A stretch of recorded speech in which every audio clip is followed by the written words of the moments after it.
баргузор намудани чунин ҳамоиш ба пойдории оилаҳои ҷавон ва рӯзгордории онҳо таъсири мусбат мерасонад. пешрафти мамлакат вобаста ба вазъи оила дар ҷомеа ва муносибат ба он баҳогузорӣ мешавад.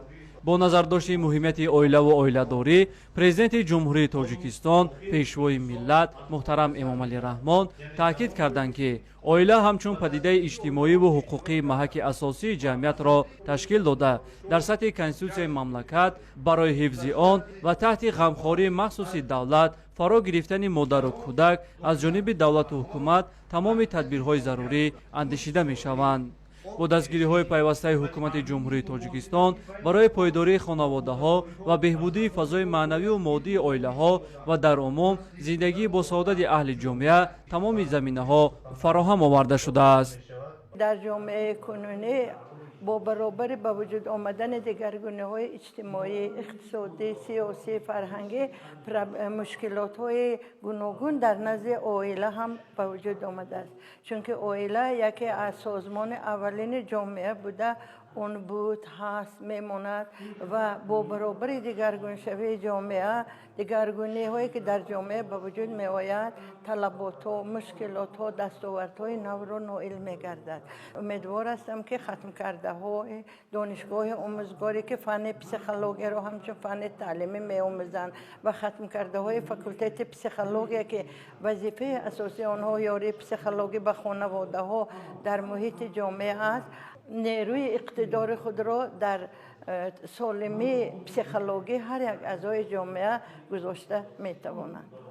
дар ин замина аз ҷониби ҳукумати ҷумҳурии Тоҷикистон давоми солҳои соҳибистиқлолӣ барои таҳкими заминаҳои ташаккули оилаҳо бо назардошти арзишҳои фарҳанги миллии пойдории оила, нақши он дар таълим ва тарбияи фарзандон, як силсила барномаву стратегияҳо ва қонуну санадҳоро тибқи талаботи замони муосир таҳия ва қабул гардидааст, ки ба рушд ва мустаҳкамию пойдории оилаҳо мусоидат менамояд.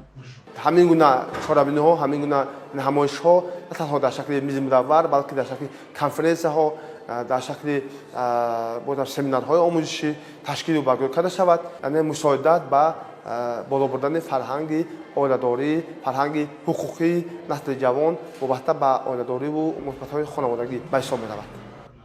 иштирокдорони ҳамоиш иброз намуданд ки оила ҳамчун унсури асосии ҷомеа ҳамеша нигоҳдорандаи арзишҳои инсонӣ, фарҳанг, идомадиҳандаи таърихи наслҳо мебошад. маҳз бо шарофати оила давлат қавӣ гашта тараққӣ мекунад. изҳор шуд ки зарурати таҳия ва қабули консепсияи рушди оила дар ҷумҳурии Тоҷикистон ин нақши калидии оила дар таъмини суботу ҳамдигарфаҳмӣ, ваҳдату якдилӣ дар ҷомеа, пешгирии ҷалби ҷавонон ба гурӯҳу ҳаракатҳои ифротию террористӣ ва пешгирӣ аз таъсири манфии василаҳои иттилоотӣ ва тарбияи дурусти фарзандон мебошад. оилаи солим поягузори ҷомеаи солим аст. муҳаммад иқболи абдулмаҷид, рустами пирмуҳаммад, хайрандеши хайрулло, душанбе, хабар.